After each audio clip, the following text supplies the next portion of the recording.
వి gold trusted gold buyers తాకట్టులో ఉన్న బంగారాన్ని విడిపించి ఈ రోజు ఉన్న మార్కెట్ ధరకే కొనబడును.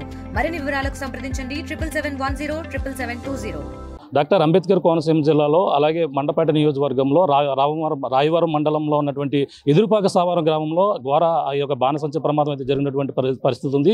ఈ నేపథ్యంలోనే ఇప్పుడు సంఘటన స్థలంలోనే 6 అయితే మృత్యువాత పడ్డారు. మరో 4కి తీవ్ర గాయాలైన నేపథ్యంలోనే కాకినాడ ప్రభుత్వ ఆసుపత్రి అయితే మృతదేహాలను అయితే తరలించినటువంటి పరిస్థితి ఒక పక్కన పడుతుంది. గాయపడిన వారిని కూడా హాస్పిటల్లో కూడా ప్రస్తుతం అయితే చికిత్స అందిస్తున్నారు. ప్రస్తుతం మనం చూడొచ్చు సంఘటన జరిగినటువంటి ప్రదేశంలో ఉన్నాం. ఇదే ప్రదేశంలో సుమారు 12 గంటల నుంచి 1 గంట మధ్యలో ఈ యొక్క ప్రమాదం ఘోర ప్రమాదం అనే చెప్పాలి. అలాగే ఇది ఒక అగ్ని ప్రమాదంగా కాదు, ఒక బ్లాస్టింగ్ కింద జరిగిందన్నట్టుగా కూడా అధికారులు అయితే ఒక నిర్ధారణకు వచ్చారు. దీనికి ఫారెన్సిక్ రిపోర్ట్ అయితే రావాలంటూ కూడా పక్కన ఆ జిల్లా కలెక్టర్ కూడా చెప్తున్నటువంటి పరిస్థితి ఉంది. ప్రస్తుతం చూడొచ్చు అంటే ఇక్కడ జరిగినటువంటి ప్రదేశంలో ఎటువంటి పరిస్థితులను మీకు చూపించే ప్రయత్నం చేస్తున్నాం. పక్కన ఇక్కడే అంటే సంఘటన ఇక్కడ పనిచేస్తున్న వారు 6 ఉన్నారు. 6 కూడా అందులో 4 మహిళలు ఉన్నట్టుగాను అలాగే మరో 2 పురుషులు ఉన్నట్టుగా కూడా చెప్పుకొస్తున్నారు. ప్రస్తుతం చూడొచ్చు సంఘటన స్థలంలో అలాగే ఏ విధంగా బ్లాస్ట్ అయిందో మీకు చూపించే ప్రయత్నం అయితే చేస్తున్నాం. మొత్తం ఇక్కడ ఉన్నటువంటి ప్రదేశంలో చూసుకుంటే ఏ విధంగా ఇక్కడ మొత్తం బ్లాస్ట్ అయింది ఇక్కడ అనేది కూడా చూపిస్తున్నాం. అనేక అంటే దీపావళి సమీపిస్తుంది. ఈ నేపథ్యంలోనే అనేక సామాగ్రి అంటే ఎక్కడికెక్కడ సామాగ్రిని అయితే సిద్ధం చేశారు. మరి కొన్ని రోజుల్లో దీన్ని కూడా డిస్పాచ్ చేస్తారు.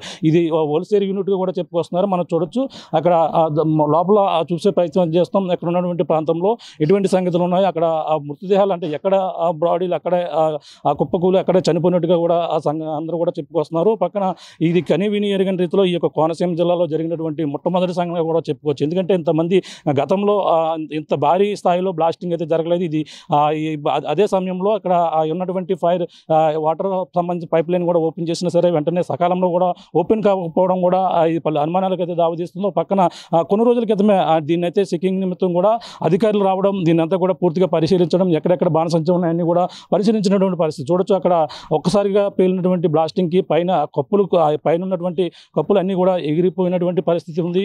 అలాగే మనకి చూసే ప్రయత్నం చేస్తున్నాం. ఇక్కడ చూడొచ్చు అక్కడ ఉన్నటువంటి గోడలు కూడా అక్కడ చెల్లా చెదురుగా రాళ్ళు పడిపోయి ఇప్పుడు ఇంకా మనం చూస్తున్నటువంటి ప్రాంతంలో ఇంకా మృతదేహాలు అందులోనే ఉన్నటువంటి పరిస్థితి ఉంది. మనం చూడొచ్చు ఇప్పుడు ఉన్నటువంటి వాళ్ళైతే మృతదేహాలు అయితే వెలికి తీస్తున్నారు. ఎక్కడ సంఘటన స్థలంలోనే మొత్తం 6 మృతదేహాలు కూడా చనిపోయి వెంటనే అందులోనే ఎక్కడ ఉన్న వాళ్ళు అక్కడే చనిపోయి మీద అక్కడ ఉన్నటువంటి సామాగ్రి కావచ్చు అక్కడ ఉన్నటువంటి గోడలు కావచ్చు మీద పడిపోయినటువంటి పరిస్థితి మనం చూడొచ్చు.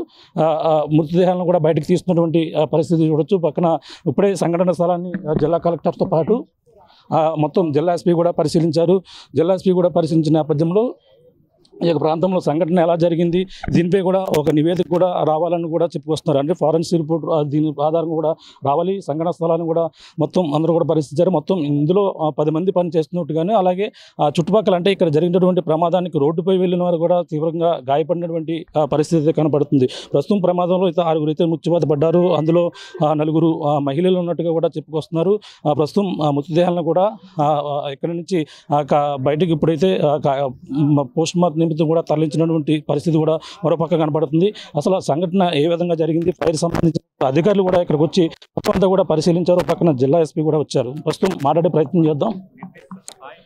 ఇక్కడ ఏ విధంగా ఇక్కడ బ్లాస్టింగ్ అని చూడొచ్చు. ఇది మొత్తం పూర్తి స్థాయిలో మొత్తం అంతా కూడా ఎక్కడికెక్కడ ఇందులో ఉన్నటువంటి ప్రతి సామాగ్రి బాణసంచ సామాగ్రి పూర్తిగా కాలిపోయినటువంటి పరిస్థితి. కాలిపోవడం కాకుండా ఒక సౌండ్ విపరీతమైన బ్లాస్టింగ్ సౌండ్ రావడం మొత్తం ఒక్కసారిగా పేలిపోవడం ఇవన్నీ కూడా చూస్తుంటే ఇవన్నీ కాలిపోయిన నేపథ్యంలో మరి కొన్ని రోజుల్లో వీటినన్నింటినీ కూడా సప్లై చేస్తారు.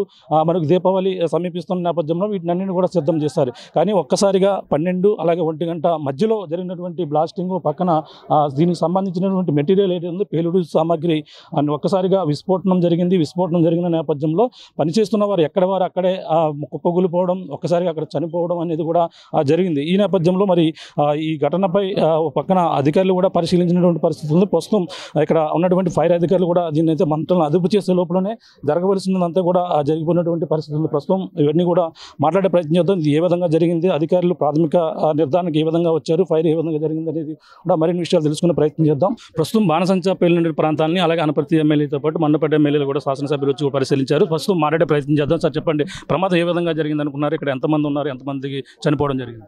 ప్రమాదం ఏ విధంగా జరిగింది అనేది టెక్నికల్గా ఇంకేమీ సైంటిఫిక్గా ఒక అనాలిసిస్ జరగలేదు. ప్రాథమికంగా ఫైర్ కాదు ఏదైతే పేలుడు సంభవించడం వల్ల జరిగిందనేది ప్రాథమికంగా చెప్తా ఉన్నారు. వెదర్ వల్ల కూడా ఇట్లాంటి సిచ్యువేషన్ వస్తుంది అనేది ఫైర్ అధికారులు వాళ్ళు విశ్లేషణ చెప్తా ఉన్నారు. ఏదైనా డీటెయిల్డ్ క్లూస్ టీమ్ వచ్చి ఇదంతా ఇన్వెస్టిగేట్ చేసిన తర్వాత కానీ తెలియదు. ఏదైనా ఇది ఒక దురదృష్టకరమైన సంఘటన. ఈ సంఘటన తీవ్రంగా ఖండిస్తున్నాం. బాధితులకి అన్ని విధాలుగా ప్రభుత్వం తరఫు నుంచి అండగా ఉంటాం. ముఖ్యమంత్రి గారికి ఆల్రెడీ సమాచారం వెళ్ళింది. ముఖ్యమంత్రి గారు అదేవిధంగా లోకేష్ గారు దీనిపైన ఏ విధంగా వీరికి సహకారం అందించాలనే దానిపైన వారు వర్కౌట్ చేస్తూ ఉన్నారు. తప్పనిసరిగా వారికి బాధితులకి క్షతగాత్రులకి ఇద్దరికి కూడా ప్రభుత్వం తరఫు నుంచి ఆదుకుంటాం. అంటే 6 చనిపోయారు అంటారు, ఇంకా పెరిగే అవకాశం ఉందంటారు. అంటే అందులో ఎంతమంది ఉన్నారు పని చేసి? చూడాలి, హాస్పిటల్కి వెళ్ళారు కాబట్టి ఎంతవరకు వాళ్ళు సర్వ్ అవుతారు చూడాలి. ఈ పరిస్థితి చూస్తున్నాం. అక్కడైతే సంఘటన స్థలాన్ని అయితే ప్రస్తుతం పరిశీలిస్తున్నారు. ఆ యొక్క ప్రాంతాలను కూడా జిల్లా కలెక్టర్తో పాటు జిల్లా ఎస్పీ కూడా సంఘటన స్థలానికి వచ్చారు. ఈ యొక్క ప్రాంతాలను కూడా పరిశీలిస్తున్నటువంటి పరిస్థితి. అలాగే ఇక్కడ ఏదైతే జరిగినటువంటి ఘటనపై ఇన్వెస్టిగేషన్ అయితే పూర్తిగా జరగవలసిన అవసరం ఉందని కూడా చెప్పుకొస్తున్నటువంటి పరిస్థితి అయితే కనపడుతుంది. చూడొచ్చు సంఘటన స్థలంలో ఏ విధంగా ఇక్కడ సంబంధించినటువంటి బాణసంచ ఏ విధంగా కాలి బూడిదైనటువంటి పరిస్థితి ఉందో చూస్తున్నాం. మాపక అధికారులు అలాగే ఏడు జిల్లాలకు సంబంధించిన అధికారులు కూడా ఉన్నతాధికారులు కూడా ఇక్కడ చేరుకున్నారు. ప్రస్తుతం స్వామి గారు ఉన్నారు, మాట్లాడే ప్రయత్నం చేద్దాం. సార్ చెప్పండి, ఈ యొక్క ప్రమాదం ఏ విధంగా జరిగిందని మీరు ప్రాథమిక నిర్ధారణకు రావడం జరిగింది? మనకు ఈ యొక్క సంఘటన ఈరోజు ఉదయం 12:30 గంటలప్పుడు జరిగినట్లుగా మా దృష్టికి రావడం జరిగింది. వెంటనే అనపర్తి ఫైర్ స్టేషన్కి సంబంధించిన సిబ్బంది వారి యొక్క ఫైర్ టెండర్తో ఇక్కడికి చేరుకొని ఈ యొక్క ఫైర్ని డౌన్ చేయడం జరిగింది. తదుపరి ఈ యొక్క సంఘటన స్థలాన్ని పరిశీలించగా ఇక్కడ మ్యానుఫ్యాక్చరింగ్ యూనిట్ చేసినటువంటి షెడ్డు పూర్తి స్థాయిలో కొలాప్స్ కావడం జరిగింది. అందులో పనిచేసినటువంటి వ్యక్తులు ఎవరైతే ఉన్నారో 6 మంది దుర్మరణం పాలు కావడం జరిగింది. అందులో 4 స్త్రీలు ఉన్నారు, 2 మగవారు ఉన్నారు. ఈ యొక్క ఇన్సిడెంట్ని పరిశీలించగా ఇక్కడ వీరు ఈ యొక్క ఏదైతే టపాసులు చేస్తున్నారో ఈ టపాసుల యొక్క మేకింగ్ చేస్తూ ఉన్నారు. అందుకు సంబంధించి ఈ టపాసులకు సంబంధించి వాళ్ళు వివిధ రకాలైన కెమికల్స్ యూజ్ చేస్తూ ఉంటారు. అందులో ముఖ్యమైనటికి సంబంధించి మనకు magnesium powder, potassium chloride, potassium nitrate, sulphur, aluminium powder, charcoal and potassium nitrate, sulphur వివిధ రకాలైన యొక్క కెమికల్స్ని యూజ్ చేస్తూ ఉంటారు. ఈ యొక్క కెమికల్స్ని ఆ యొక్క బాక్సులకు కానీ ఆ చిన్న డివైజ్లోకి ఇన్సర్ట్ చేసేటప్పుడు ఎక్కువ మొత్తంలో ఇన్సర్ట్ చేసే విధానంలో ఎక్కడైనా రాంగ్ కాంబినేషన్లో కలిపినప్పుడు చిన్న స్పార్క్తో మొదలైపోయి ఒక మ్యాసివ్ ఎక్స్ప్లోజన్కి స్కోప్ ఉంటుంది. ఈ యొక్క సంఘటనలో మనకు ఎస్పెషల్లీ మ్యాసివ్ ఎక్స్ప్లోజ్ చేయడం వల్లే ఇక్కడ ఉన్నటువంటి యొక్క వ్యక్తులు అక్కడికక్కడే చెల్లాచెదురుగా వారి యొక్క డెడ్ బాడీస్ కావడం జరిగింది. అంటే వారి యొక్క దుర్మరణం పాలు కావడం జరిగింది ఈ షాక్ వేవ్స్ వల్ల. అలాగే ఈ షాక్ వేవ్స్ యొక్క తీవ్రత మనకు 50 మీటర్ల దూరం వరకు ఉంటుంది. కాబట్టి మీకు తెలుస్తూ ఉంది ఈ యొక్క పరిసర ప్రాంతంలో చెట్లు కానివ్వండి, ఇతరత్ర కానివ్వండి, మాడిపోవడం కానివ్వండి, లేకపోతే అవన్నీ తెగి పడడం కానివ్వండి, అంటే ఒక జంతువు ఉన్నా మనిషి ఉన్నా ఎటువంటి గోడ ఉన్నా సరే ఈ షాక్ వేవ్స్ యొక్క తీవ్రతకు అక్కడ కొలాప్స్ కావడం జరుగుతూ ఉంది. అంటే మీరు మామూలు ఇన్స్పెక్షన్లో భాగంగా మొత్తం అన్ని ప్రాంతాల్లో మీ యొక్క సిబ్బంది పరిశీలిస్తుంటారు. ఇక దీన్ని ఇప్పుడు ఏ రోజు దీన్ని పరిశీలించడం జరిగింది, దీనికి సంబంధించినటువంటి పూర్తి వివరాలు ఎలా ఉన్నాయి? మాకు గత అనకాపల్లిలో జరిగినటువంటి ఇన్సిడెంట్స్ ఇటువంటి ఇన్సిడెంటే జరిగిన తర్వాత గత 6 నెలల క్రితం అప్పటి నుంచి మొత్తం రాష్ట్ర స్థాయిలో ఇటువంటి మ్యానుఫ్యాక్చరింగ్ యూనిట్స్ పైన స్పెషల్ డ్రైవ్ చేయడం జరుగుతుంది. మానశ్రీ హోమ్ మినిస్టర్ గారి యొక్క ఉత్తర్వుల మేరకు చేస్తాను. ప్రతి నెల వీరికి సంబంధించి మా వారు వచ్చి వీరికి కొన్ని జాగ్రత్తలు చెప్పడము, ఎటువంటి సంఘటన జరగకుండా ఉండే విధంగా ఏదైతే ప్రికాషన్స్ తీసుకోవాలో వాటికి ఎన్లైట్ చేస్తూనే ఉన్నారు. ఎస్పెషలీ ఈ యొక్క కోనసీమ జిల్లాకు సంబంధించిన జిల్లా అధికారి కానివ్వండి, సంబంధిత లోకల్ అధికారులు కానివ్వండి, ఏదైతే వీరి జిల్లాలో ఉన్నటువంటి ఇటువంటి మ్యానుఫ్యాక్చరింగ్ యూనిట్స్ ఉన్నాయో వాటికి సంబంధించి అంతా చేస్తూ ఉన్నారు. మనకు కోనసీమ జిల్లాలో మొత్తం 19 గాను ఒకటి ఒక అన్ని అనుమతులు ఉన్నటువంటి ఒక మ్యానుఫ్యాక్చరింగ్ ఇది ఒకటే. అంటే రిమైనింగ్ 18 వరకు నిరాకరించడం జరిగింది.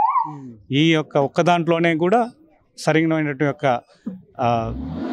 చేసే విధానంలో ఏ చిన్న స్థాయి పొరపాటైనా సరే అదొక మ్యాసివ్ ఎక్స్ప్లోజన్కి ఉంటుంది. ఎంత ఎక్స్పీరియన్స్ పర్సన్స్ ఉన్నా, ఎంత ఎక్స్పీరియన్స్ ఉన్నా సరే ప్రతి ఒక్క ఇన్సిడెంట్ చాలా జాగ్రత్తగా చేయకపోతే ఈ రకమైన సంఘటనలు జరగడానికి స్కోప్ ఉంటుంది. అంటే ఇప్పుడు ఇందులో పనిచేసే వాళ్ళకి ముందుగా అనుభవం అదేమన్నా శిక్షణ ఇవ్వడం కానీ ఇలాంటి ఏమైనా చేయవలసిన అవసరం ఉంటుందా, లేదా అనుభవం లేని వాళ్ళని పెట్టడం వల్ల ఎటువంటి సంఘటనలు కూడా జరిగే అవకాశం ఉంటుంది? ఇది పూర్తి స్థాయిలో మనకు వారికి అనుభవం ఉందా లేదా నేను తెలియదు. ఎందుకంటే మేనేజ్మెంట్కి సంబంధించి ఎవరైతే ఎక్స్పీరియన్స్డ్ పర్సన్స్ వాళ్ళనే ఎంగేజ్ చేసుకొని వాళ్ళతో చేపిస్తున్నారని చెప్పి వాళ్ళు అఫిడవిట్ ఇస్తూ ఉంటారు. ఈ సంఘటన గురించి ఉన్నటువంటి యొక్క ఎవరైతే కార్మికులు ఉన్నారో వారికి అనుభవం ఉందా లేదనేది పూర్తి స్థాయి తదుపరి విచారణలో మేము తెలుసుకుంటాం. అంటే మొన్న ఇటీవల వచ్చారు ఇన్స్పెక్షన్లోనే మీకు ఎంతమంది సిబ్బంది పనిచేస్తున్నారని మీకు ఇక్కడ గుర్తించడం జరిగింది. ఇప్పుడు జరిగిన వాళ్ళు అందులో ఉన్న వాళ్ళ మొత్తం అందరూ ఉండే అవకాశం ఉందంటారు? ఫైర్ సేఫ్టీకి వరకు సంబంధించి వచ్చేసి ఇక్కడ ఉన్నటువంటి ఎక్విప్మెంట్ పనిచేస్తున్న లేదు ఉంటుంది. వారు ఎంతమంది ఉన్నారనేది labour department plus other departments యొక్క, ఎందుకంటే ఒకసారి వచ్చినప్పుడు ఇక్కడ 2 ఉండొచ్చు 3 ఉండొచ్చు. ఫైర్ సేఫ్టీకి సంబంధించి వచ్చి చూసినప్పుడు ఉన్నటువంటి మేనేజ్మెంట్ ఒక ట్రైన్డ్ పర్సన్స్కి సంబంధించి చెప్తారు. ఎంతమంది వర్కర్స్ అనేది డిపెండ్స్ అపాన్ వాళ్ళ యొక్క దాన్ని బట్టి ఉంటుంది, అది సంబంధిత శాఖ వారు చూసుకుంటారు. ఇప్పుడు జిల్లా కలెక్టర్ గారు వచ్చారు, ఎస్పీ గారు వచ్చారు, వాళ్ళకి ఏ నివేదిక ఇచ్చారు మీ ఫైర్ నుంచి ఏ విధంగా జరిగిందని ఇప్పుడు జరిగిందంతా చెప్పడం జరిగింది? పూర్తి స్థాయిలో ఇక్కడ ఉన్నటువంటి దీని ఇన్సిడెంట్ అయిన తర్వాత ఇక్కడ మ్యాన్ హ్యాండ్లింగ్ ఏదైతే ఉందో, అంటే మిస్ హ్యాండ్లింగ్, అంటే వస్తువుల యొక్క హ్యాండ్లింగ్లో ఒక మిస్ హ్యాండ్లింగ్ చేయడం వలన ఆ యొక్క దొరకడం జరిగినట్టుగా మేము వారికి నివేదిక ఇవ్వబోతున్నాం. అందులో యజమాని కూడా చనిపోయారు అంటారు, ఎంతవరకు వస్తుంది? అది యజమాని ఆయనకు గత ఇక్కడ స్థానికంగా ఉన్నట్టు ప్రజలు చెప్పారంటే ఆయనకు 70 సంవత్సరాల సుదీర్ఘమైన అనుభవం ఉన్నా సరే ఈ యొక్క దొరకడం జరిగింది. అంటే ఎస్పెషల్లీ మ్యానుఫ్యాక్చరింగ్ యూనిట్స్లో సేఫ్టీ కంటే చేసేటప్పుడు ప్రతి క్షణం ప్రతి నిమిషం కానీ చాలా సెక్యూరిటీగా చాలా చేసుకుంటూ పోవాలి. ఏమాత్రం అజాగ్రత్తగా ఉన్నా సరే, ఎంత ఎక్స్పీరియన్స్ ఉన్నా సరే, ఇటువంటి సంఘటనలు జరిగినప్పుడు ఎవరు వారి యొక్క ప్రాణాలను కాపాడుకోలేక ఛాన్స్ ఉంటుంది. ఇది పరిస్థితి చూస్తున్నాం. ఇక్కడ చూస్తుంటే అధికారులు కూడా పరిశీలించారు, ఈ యొక్క ప్రాంతాలను కూడా పరిశీలించిన నేపథ్యంలో భారీ విస్ఫోటనంగానే పరిగణిస్తున్నారు. ఏదైతే ఇక్కడ చేస్తున్నటువంటి సరైన జాగ్రత్త వహించకపోవడం, అలాగే మిస్ హ్యాండ్లింగ్, అంటే అక్కడ ఏదన్నా ఉపయోగించడానికి ఒక పరికరాన్ని ఏదన్నా ఉపయోగించిన నేపథ్యంలో ఏమాటి చిన్న పార్టీ ఆ స్పార్క్ వచ్చినా సరే ఆ స్పార్క్ భారీ విస్ఫోటనంగా మారే అవకాశం ఉంటుంది. చాలా జాగ్రత్త వహించవలసి ఉంటుంది. అలాగే కోనసీమ జిల్లాలో ఉన్నటువంటి దాంట్లో పూర్తిగా అన్ని పర్మిషన్లు కూడా ఉన్నాయని కూడా పక్కన అధికారులు అయితే చెప్పుకొస్తున్నారు. కానీ ఇది ఏ విధంగా జరిగింది అనేది పక్కన ఆ పరిశీలన అయితే చేస్తున్నటువంటి పరిస్థితులు. కానీ ఇందులో మొత్తం 6 అయితే చనిపోయారు. ఇందులో యజమాని ఎవరైతే ఉన్నారో 40 సంవత్సరాల అనుభవం ఉన్నటువంటి యజమాని కూడా చెప్తున్నారు. అతను కూడా ఈ సమీపంలో ఉన్నటువంటి కుమ్మరిపాలెం గ్రామానికి సంబంధించినటువంటి యజమాని 40 సంవత్సరాలు కూడా ఇదే వ్యాపారం చేస్తున్నారు. కానీ ఈ యొక్క విస్ఫోటనం అందులో పని చేస్తున్న సమయంలో 6 అందులో 6 కూడా ఇందులో చనిపోయినటువంటి పరిస్థితి ఉంది. అలాగే చుట్టుపక్కల ప్రాంతాలు అంటే జరిగినటువంటి విస్ఫోటనాన్ని చూసుకుంటే ఆ రోడ్డు పైన వెళ్తున్న వారితో పాటు అక్కడ ఏదైతే కొంతమంది ఉన్నారో వాళ్ళు కూడా తీవ్ర గాయాలైనటువంటి పరిస్థితి అయితే ప్రధానంగా ఉంది. ఏదేమైనా ఈ ఘటనపై పక్కన విచారణ అయితే కొనసాగుతుందని, అలాగే ఇక్కడ భారీ విస్ఫోటనం అంటే ఈ స్థాయిలో గతంలో అనకాపల్లి యొక్క ప్రాంతంలో జరిగినటువంటి విస్ఫోటనం అంటే ఇది భారీ ఎత్తులో అయితే విస్ఫోటనం జరిగినట్టుగా కూడా చెప్పుకొస్తున్నారు. ఏదేమైనా దీనిపై అయితే ఇన్వెస్టిగేషన్ అయితే కొనసాగుతుంది. ప్రస్తుతం 6 కూడా సంఘటన స్థలంలో భారీ విస్ఫోటనంలో చిక్కుకుని మృతి చెందినటువంటి పరిస్థితి ఉంది. అందులో 4 మహిళలు ఉన్నారు, ఇద్దరు పురుషులు ఉన్నారు. మిగిలిన 4కి సంబంధించినటువంటి వాళ్ళందరూ కూడా ప్రస్తుతం ఆసుపత్రిలో అయితే చికిత్స పొందుతున్నటువంటి పరిస్థితి ప్రధానంగా ఉంది. స్థానిక ఇక్కడ అనపర్తికి అలాగే మమ్ముడు ఏదైతే మండపేటకి మధ్యలో ఉంటుంది కాబట్టి ఇద్దరు ఎమ్మెల్యేలు కూడా ఇక్కడ రావడం, వేగుళ్ళ జోగేశ్వరరావుతో పాటు అలాగే నల్లమల్లి రామకృష్ణారెడ్డి కూడా వచ్చారు, పరిశీలించారు. అలాగే జిల్లా కలెక్టర్ కూడా ఈ యొక్క సంఘటన స్థానానికి వచ్చి పరిశీలించి ఈ యొక్క ప్రాథమిక నివేదిక ప్రకారంగా పూర్తి వివరాలు అయితే ఫోరెన్సిక్ రిపోర్ట్ వచ్చిన తర్వాతే పూర్తి వివరాలు అయితే వస్తాయని కూడా జిల్లాధికారులు కూడా చెప్తున్నటువంటి పరిస్థితి ప్రధానంగా ఉందని చెప్పాలి. ఇది కూడా తాజా పరిస్థితి. ఎదురుపాక సామారు వద్ద జరిగినటువంటి బాణసంచ ప్రమాదంలో అసలు ఏ విధంగా జరిగింది, ఇక్కడ అసలు ఆ విస్ఫోటనం ఎలా జరిగింది అనేది కూడా ప్రత్యక్ష సాక్షి ఉన్నారు, మాట్లాడే ప్రయత్నం చేద్దాం. చెప్పండి, అసలు ఏ విధంగా జరిగింది ఈ ఘటన? ఏం పేరు మీ పేరు? నా పేరు గణేష్. ఏం జరిగిందమ్మా? మధ్యాహ్నం ఒక 12:30 ఆ టైంకి భోజనం చేస్తున్న టైంలో ఇలాగా పేలుళ్ళ సౌండ్లు వచ్చినాయి సార్. ఇక్కడ వస్తే ఏంటి చూద్దామని చెప్పేసి మేము ఇలా వచ్చాం సార్ చూడడానికి. వస్తే అంతలోకి ఒక మనిషి కాలుతో బయటకు వచ్చాడు. మొత్తం బాడీ కట్ట కాలిపోయి, డ్రెస్ కట్ట కాలిపోయి బయటకు వచ్చి కింద పడిపోయాడు. ఆయన్ని క్లాతింగ్ గట్ట మామూలుగా ఆయన మీద బరకం గట్ట కప్పి హాస్పిటల్కి తీసుకెళ్ళడం జరిగింది. లోపల ఇంకోటి ఏంటంటే సార్, ఓనర్ గారు చనిపోయారు అని తెలిసింది. ఆయన కూడా పాపం తల మీద పెంకడిపోయి అదే కాపాడదామని వెళ్ళి లోపలికి మనుషుల్ని, లేదంటే ఆయన తప్పించుకుంటారు సార్. ఆయన్ని లోపల వర్కర్స్ని కూడా బయటికి తీసుకొద్దామని చెప్పేసి ఆయన వెళ్ళి ఆయన కూడా అక్కడే తల మీద పెంకడిపోయి అక్కడే చనిపోయారు. ఆ సమయంలో మీరు ఎక్కడ ఉన్నారు? ఆ సమయంలో మీరు ఏం చేస్తున్నారు? ఆ టైంలో ఇంటి దగ్గర నుంచి డైరెక్ట్ వస్తుంది సార్ సౌండ్ రాగానే. ఇంటికాడ నుంచి. ఇక్కడ నుంచి ఎంత దూరం మీ ఇల్లు? జస్ట్ పక్కన సార్. ఏం చేస్తుంటారు ఇక్కడ? స్టడీయింగ్ సార్, నేను స్టడీయింగ్. ఆ సమయంలో ఎలా ఉంది సౌండ్, ఏ విధంగా వచ్చింది, ఆ మొత్తం విస్ఫోటనం ఎలా జరిగింది? సౌండ్ అంటే సార్ ఇంకా తెలిసిందే కదా సార్, అది ఒక షాప్ వెళ్ళిందంటే ఎలా వస్తుందో మనకి చెప్పక్కర్లేదు. అది ఇంకా అలాగా టైం. అంటే ఇది ఇక్కడ సేల్ చేస్తారు, అక్కడ మ్యానుఫ్యాక్చరింగ్ యూనిట్. అంటే ఇక్కడ ఉన్నటువంటి వాళ్ళు కూడా, రోడ్డు మీద ఉన్న వాళ్ళు కూడా గాయాలయ్యా? రోడ్డు మీద ఉన్న వాళ్ళకి కాదు కానీ సార్, మామూలుగా లోపల ఉన్న వాళ్ళకి గాయాలయ్యే. కొంతమంది ప్రాణాలు ఇంక చేతిలో పెట్టుకుని వెనకాల నుంచి ఒక డోర్ ఉంటుంది సార్ పొలాల వైపున, అలా ఇద్దరు వెళ్ళిపోయారు. ఎంతమంది ఉన్నారు ఆ సమయంలో? ఎంతమంది ఉన్నారు అంటున్నారు? ఏమన్నా ఐడియా ఉందా? ఎంతమంది పని చేస్తున్నట్టు కానీ ఆ టైంలో చాలా మంది లంచ్కి అయితే వెళ్ళారు సార్. అది ఒకటి లంచ్కి వెళ్ళారు. లంచ్కి వెళ్ళారు. అక్కడ ఆ టైంకి 10 మెంబర్స్ ఎంత ఉండొచ్చు సార్ మ్యాక్సిమం. మిగతా వాళ్ళు అందరూ ఇంటికి. మీరు చూసే టైంకి ఒక వ్యక్తి అందులో నడిచి వచ్చేస్తున్నాడు. అవును సార్. అతను కూడా చనిపోయాడు. ఆయన హాస్పిటల్లో ఉన్నాడు సార్. ఏమైంది అనేది మరి ఇంకా మనకు కూడా సరిగా తెలియదు సార్. ఇంకా ఇంకా మంటలు మొత్తం అటు సైడ్ అంతా బ్లాస్టింగ్ ఎంతవరకు కాలుతూ ఉన్నాయి మొత్తం అందులోని? ఎంతవరకు కాలుతూ ఉన్నాయంటే ఇంకా బాడీ ఇంకా ఫ్రీజ్ అయిపోయింది సార్. ఇంకా అలాగా మొత్తం 6-5 బాడీలు ఉన్నాయి మొత్తం అక్కడ. అలాగా ఫ్రీజ్ అయిపోయింది. బాడీస్ కట్టనే కాలిపోయి కట్టనే అలాగే ఫ్రీజ్ అయిపోయేటప్పటికి ఇంకా వాటర్ కొట్టాం సార్. దాన్ని బట్టి ఇంకా వాటర్ కొడుతున్న అందులో ఉన్న మందుగుడికి సామాన్ ఇంకా కాలుతూనే ఉంది. బ్యాక్ ఫైర్ ఆ సమయంలో ఎంతమంది మీరు సహాయం చేయడానికి ప్రయత్నించారు? అప్పటికే అందరూ చనిపోయారు సార్ అక్కడ ఆల్రెడీ. అందులో ఉన్న వాళ్ళందరూ అప్పటికే ఆల్రెడీ చనిపోయారు. మ్యాక్సిమం ఒక ఆయన బయటకు వచ్చారు, ఆయనే సార్ మ్యాక్సిమం. ఇంకా మిగతా వాళ్ళు అందరూ చనిపోయారు లోపలే. అంటే సౌండ్ విని ఏం జరిగిందో తెలుసుకుందామని వచ్చాను. Yes sir. అంతే అంతే. ఎం గణేష్. ఇది గణేష్ అనే యువకుడు చెప్తున్నటువంటి మాటలు. అందులో ఒక్కసారిగా సౌండ్ విని శబ్దం రావడంతో అసలు ఏం జరిగిందో తెలుసుకునేకైతే రావడం జరిగింది. వచ్చిన నేపథ్యంలో ఒక్కసారిగా అందులో నుంచి ఒక వ్యక్తి కాలుతూ బయటకు వస్తున్న ఆ దృశ్యాన్ని చూసాం. వెంటనే అతను కూడా ఇంటి ఎవరైతే యజమానారో షాప్ యజమాని కూడా అతను కూడా మిగిలిన వారిని రక్షించేందుకు వెళ్ళి ఒక్కసారిగా అందులోనైతే అతను కూడా ఖాళీ మొత్తం తన తలపైన బలమైనటువంటి ఒక రాడ్ పడడంతో అతను కూడా అందులోనే కుప్పగూలు పడి చనిపోయినట్టుగా కూడా చెప్పుకొస్తున్నారు. మొత్తం మీద అయితే ఏదేమైనా ఈ ఘటన అయితే సంచలనంగా మారింది. ఈ ఒక భారీ విస్ఫోటనం మొత్తం ఆ 7 ప్రాణాలు అయితే బలిగి ఉంది. సంఘటన స్థలంలో 6 చనిపోగా అలాగే 7 అయితే హాస్పిటల్లో చికిత్స పొందుతూ 7వ వ్యక్తి కూడా చనిపోయినటువంటి పరిస్థితి ప్రధానంగా ఉందని చెప్పాలి. ప్రత్యక్ష సాక్షి గణేష్ చెప్తున్నటువంటి మాటల ప్రకారం కూడా భారీ విస్ఫోటనం రావడంతోనే అక్కడికి వచ్చి ఏం జరిగిందనేది తెలుసుకోవడానికి వచ్చిన నేపథ్యంలోనే వీళ్ళందరూ కూడా అప్పటికి వాటర్ జల్లి వాళ్ళందరూ రక్షించే ప్రయత్నం చేసినప్పటికీ మొత్తం 6 కూడా అప్పటికి చనిపోయారని కూడా చెప్పుకొస్తున్న పరిస్థితి ప్రధానంగా ఉందని చెప్పాలి. బాణాసంచి పేలుడు ప్రమాదంలో అదే మృతులు అయితే 7 అయితే చేరింది. అలాగే మృతులకు సంబంధించినటువంటి కుటుంబ సభ్యులందరూ కూడా ఇక్కడ చేరుకున్నారు. వాళ్ళందరూ కూడా కన్నీరు మున్నీరుగా లేపిస్తున్నారు. వాళ్ళ బాధ ఎవరిని కూడా గుర్తుపట్టిన విధంగా ఉన్న నేపథ్యంలో వాళ్ళందరూ కూడా ఆవేదన వ్యక్తం చేస్తున్నారు. చెప్పండి అమ్మా, ఇందులో మీరు ఎవరు పని చేస్తున్నారు? మా మరదలండి, మా తమ్ముడు భార్య అండి.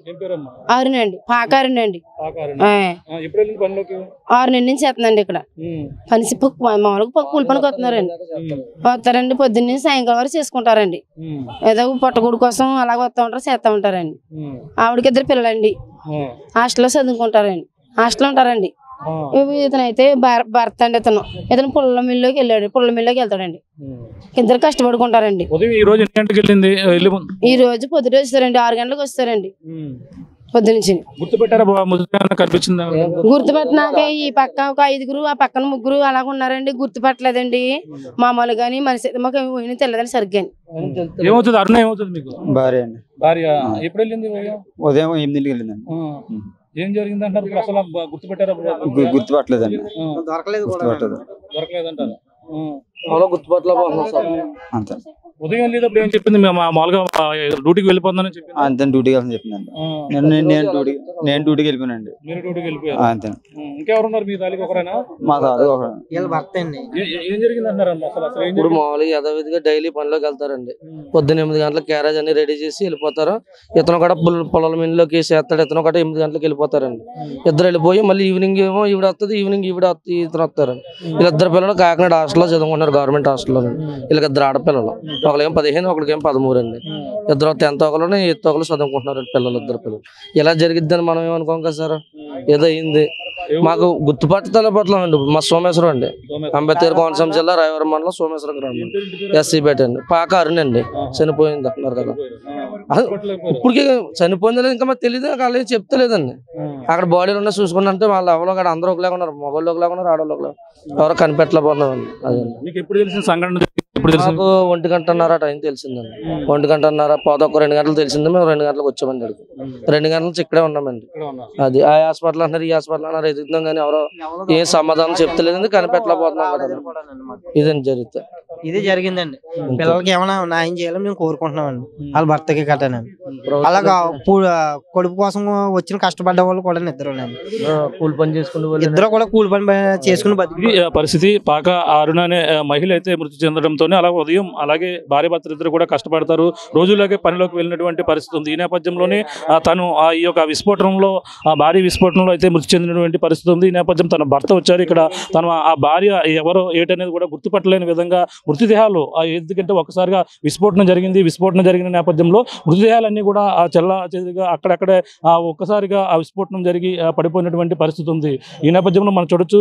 అలాగే కోనసీమ జిల్లా వైసీపీ జిల్లా అధ్యక్షులు కూడా ఇక్కడ వచ్చారు, ఈ యొక్క సంఘటన స్థలాన్ని కూడా పరిశీలిస్తున్నారు. అలాగే మొత్తం చర్ల జగ్గిరెడ్డి గారు కూడా పరిశీలిస్తున్నటువంటి పరిస్థితి చూస్తున్నాం. అలాగే మొత్తం మీద చూసుకుంటే మృతదేహాలు అయితే గుర్తుపట్టలేని విధంగా ఉన్నదని, అలాగే అరుణకు సంబంధించిన కుటుంబ సభ్యులు ఈ యొక్క ప్రదేశానికి వచ్చారు, తమ ఎక్కడ ఉందని కూడా సమాధానం, అంటే ఇక్కడ ఒక పక్కన అధికారులు వస్తున్నారు, ఈ యొక్క సంఘటన స్థలాన్ని అయితే పరిశీలిస్తున్నారు, కానీ అక్కడ మొత్తం ఏ విధంగా జరిగింది అనేది కూడా పూర్తిగా వివరాలు అయితే సేకరిస్తున్నటువంటి పరిస్థితి కనబడుతుంది. ఏదేమైనా ఈ ఘటనపై ఇప్పుడు ప్రస్తుతం మృతుల సంఖ్య అయితే 7కి చేరినట్టుగా తెలుస్తుంది. ఇక్కడ సంఘటన స్థలంలో 6 చనిపోగా కాకినాడ హాస్పిటల్లో చికిత్స సంబంధించుతూ మరొకరు కూడా చనిపోయారని కూడా చెప్పుకొస్తున్నారు. మృతులు మనం ముఖ్యంగా చూసుకుంటే అలాగే వెలుగుబంట సత్యనారాయణ, అలాగే కొమరపాల అంటే బిక్కబోలు మండలానికి సంబంధించినటువంటి ఎవరైతే ఉన్నారో యజమాని, అతను కూడా చనిపోయినట్టుగా తెలుసుకొస్తుంది. అలాగే చిట్లూరి శ్యామ్ కూడా ఈ యొక్క ప్రమాదంలో చనిపోయారు. అలాగే కుడుపూడి జ్యోతి, అలాగే పెంకే శేషారత్నంతో పాటు పాక అరుణకు సంబంధించిన కుటుంబ సభ్యులు ఇక్కడికి వచ్చి కన్నీరుమునిగా వినిపిస్తున్నారు. అలాగే కాకినాడ హాస్పిటల్లో చికిత్స పొందుతూ మరొక ఎవరైతే ఉన్నారో, అలాగే పెదపుడుకు సంబంధించినటువంటి మరొక వెంకటరత్నం కూడా చనిపోయినటువంటి పరిస్థితి ఉందని కూడా చెప్పుకొస్తున్నారు. ఏదేమైనా ఈ ఘటనపై పక్కన చాలా దురదృష్టకరం అంటూ కూడా చెప్పుకొస్తున్నారు. దీనిపై మరి ఎటువంటి రిపోర్ట్ వస్తుంది, భారీ విస్ఫోటనంగానే దీన్ని అయితే పరిగణించినటువంటి పరిస్థితి ప్రధానంగా ఉంది. ఇదైతే ఈ రోజు ఇక్కడ కోనసీమ జిల్లాలో జరగడం చాలా దురదృష్టకరం అంటూ కూడా పలువురు అయితే చెప్పుకొస్తున్నటువంటి పరిస్థితి. ఏదేమైనా ఇప్పుడైతే ఇక్కడంతా విషాద ఛాయలు అయితే అలుపుకున్న పరిస్థితి ప్రధానంగా ఈ ఘటనా స్థలంలో కనిపిస్తుందని చెప్పాలి. ప్రస్తుతం ఈ యొక్క సంఘటన స్థలాన్ని అయితే మొత్తం అందరూ కూడా నాయకులు కూడా పరిశీలిస్తున్నారు. అలాగే వైసీపీకి సంబంధించినటువంటి కోనసీమ జిల్లా అధ్యక్షులు ఎవరైతే ఉన్నారో చర్ల జగ్గిరెడ్డి గారు కూడా ఈ యొక్క సంఘటన స్థలాన్ని కూడా పరిశీలించారు. అసలు ఏం జరిగింది, సరే చెప్పండి, ఈ ప్రమాదాన్ని చూసారు, ఏ విధంగా అనిపిస్తుంది? చాలా దురదృష్టమైన సంఘటన. డాక్టర్ బిఆర్ అంబేద్కర్ కోనసీమ జిల్లాలో మరి ఒక బాణాసంచా తయారీ కేంద్రం దగ్గర పేలుడు సంభవించి మరి సుమారు 6 చనిపోవడం, మిగిలిన వాళ్ళు కొంతమంది 4 క్షతగాత్రులై హాస్పిటల్ వైద్యానికి వెళ్ళడం జరిగింది. చాలా దురదృష్టమైన సంఘటన. ముఖ్యంగా ఒకవైపున పెళ్ళిళ్ళు సీజన్, అదేవిధంగా దీపావళి వస్తున్న తరుణంలో ఒకే ఒక లైసెన్స్ సంస్థ అని చెప్తున్నారు. ఇట్లాంటి లైసెన్స్ సంస్థలో ఎంతమంది స్కిల్ లేబర్ పనిచేస్తారనేటువంటి దాన్ని లిస్ట్ అడిగాం మేము. అది ఇంతవరకు లేదని చెప్పారు. అంచేత ఇది ప్రమాదమా లేదా నిర్లక్ష్యం అనేటువంటిది తేల్చాల్సిన బాధ్యత ప్రభుత్వం పైన ఉంది. ఏదేమైనా రెక్కడితేనే కానీ డొక్కంటే కుటుంబాలు కనుక ఆ కుటుంబాలకు ఉదారంగా సాయం చేయాలా, కుటుంబాన్ని ఆదుకోవాలనేటువంటి విషయాన్ని మేము వైఎస్ఆర్ కాంగ్రెస్ పార్టీని డిమాండ్ చేస్తూ వాళ్ళ కుటుంబానికి సానుభూతిని వ్యక్తపరుస్తూ ఉన్నాం. ఈ మిగిలిన విచారణలో బయటకు వస్తాయి కానీ దాని మీద తదుపరి మా కార్యక్రమం ఉంటుంది. అంటే కొన్ని రోజుల క్రితం అగ్నిమాపక అధికారులు రావడం కూడా పరిశీలించడం కూడా జరిగింది అంటున్నారు. దానికి సంబంధించి ఫైర్ ఎక్విప్మెంట్ అది కొంతవరకు బాగానే ఉండదు, స్ప్రింక్లర్స్ ఉన్నాయి, వాటర్ ట్యాంక్ ఉంది, ఇట్లాంటివి కొన్ని చూపించారు, అవన్నీ ఉన్నాయి. అదే అంటున్నాను నేను, ఇది దురదృష్టమైన సంఘటన లేదా ఎవరిదైనా పర్యవేక్షణ లోపం అనేటువంటిది విచారణలో వారు తేల్చాలి. అది తేల్చిన తర్వాత మనం మిగిలిన విషయాలు మాడితే బాగుంటుంది. ఇంకేదంటే ప్రాణాలన్నీ కానీ ప్రభుత్వం యొక్క బాధ్యత కూడా ఉంది, ప్రాణాలు కాపాడాల్సిన బాధ్యత, దానికి తీసుకోవాల్సిన నిబంధనలు అవి కరెక్ట్గా ఉన్నాయా లేదా, పర్యవేక్షణ లోపం ఏమైనా ఉందా, 29వ తారీఖు ఇక్కడ ఇన్స్పెక్షన్ చేసినప్పుడు ఇక్కడ ఎంతమంది స్కిల్ లేబర్ ఉన్నారో వాళ్ళు స్కిల్ లేబరా కాదా, మరి స్కిల్ లేబర్ని కాకుండా ఒక హెల్ప్ పెట్టి పని చేయించారా ఏంటనేటువంటిది కూడా తేల్చాలి, విచారణలో తేలాలి. అని ఏంటండి చేస్తున్నారు? అప్పటికే 7 చేరిందంటారు మృతుల సంఖ్య. వాళ్ళకి ఏ విధమైనటువంటి మీ నుండి ఎటువంటి సహకారం ఉండాలని మీరు డిమాండ్ చేస్తారు? గతంలో కూడా స్వతహాగా దీపావళి ముందు గట్ట కొన్ని ఇన్సిడెంట్స్ జరుగుతున్నాయి. గతంలో వేట్లపాలెంలో జరిగింది, తాళరేవులో జరిగింది, మొన్న ఐనవిల్లో జరిగింది. జరిగినటువంటి చోట సందర్భం బట్టి ప్రభుత్వం మరి ఆదుకునే కార్యక్రమం గత ప్రభుత్వంలో కూడా చేసాం. అలాగే ఆ కుటుంబాల పరిస్థితి బట్టి విచారణ చేసిన తర్వాత అప్పుడు వారి పరిస్థితిని దృష్టిలో ఉంచుకుని మరి మొన్న అక్కడ సింహాచలం దాకా ఒక అవినీతి కూడా తెలుగుదేశం పార్టీలో వాళ్ళు నాయకులు కట్టిస్తే అది కూలిపోయి కొంతమంది చనిపోతే జగన్మోహన్ గారు 70 లక్షలు డిమాండ్ చేశారు. అలాగే కొంత డబ్బు ప్రభుత్వం నుంచి కొంత ఇచ్చారు. మరి అలాగే ఈ సందర్భంలో ఒకవేళ పర్యవేక్షణ లోపం ఉంటే ఒక రకంగా లేదా వేరే రకంగా మరి వాళ్ళు కూడా ఆలోచన చేసి వారిని ఉదారంగా సాయం చేయాలని మాత్రమే డిమాండ్ చేస్తున్నాం. Thank you. ఇది పరిస్థితి. వాళ్ళనైతే ఆర్థికంగా ఆదుకోవాలంటూ కూడా చెప్పుకొస్తున్నారు. ఏదేమైనా ఇది జరిగినటువంటి పర్యవేక్షణలో లోపం ఉంటే మాత్రం ఒక విధంగానే, అలాగే నిర్లక్ష్యంగా వ్యవహరిస్తే మాత్రం ఒక విధంగానే, ఏదేమైనా అందరూ కూడా నిరుపేద కుటుంబాలకు చెందిన వారు, అలాగే రెక్కాడితేనే డొక్కాడిన వారు అందరూ కూడా నిరుపేదలు ఎక్కువగా పనిచేస్తుంటారు. కానీ ఈ యొక్క నిర్లక్ష్యం వల్ల జరిగితే మాత్రం తప్పకుండా ప్రభుత్వమే బాధ్యత వహించాలి, వాళ్ళకి కావాల్సిన నష్టపరిహారం అందించాలంటూ కూడా వైసీపీకి సంబంధించిన కోనసీమ జిల్లా అధ్యక్షులు చీర్ల జగ్గిరెడ్డి గారు కోరుతున్న పరిస్థితి ప్రధానంగా ఉందని చెప్పాలి. దిక్కున్న తాజా పరిస్థితి. అనిల్తో ప్రకాష్, RTV, మండపేట. తెలుగులో న్యూస్ కి ఫాస్టెస్ట్ యాప్ ఇప్పుడు టోటల్లీ న్యూ అవతార్లో జస్ట్ 5 seconds లో కంప్లీట్ న్యూస్. సోషల్ మీడియాలో ట్రెండ్స్ కి one stop solution. Live TV app voice search option తో ఇప్పుడే డౌన్లోడ్ చేయండి లేదా అప్డేట్ అయిపోండి. యాప్ లింక్ డిస్క్రిప్షన్ లో ఉంది.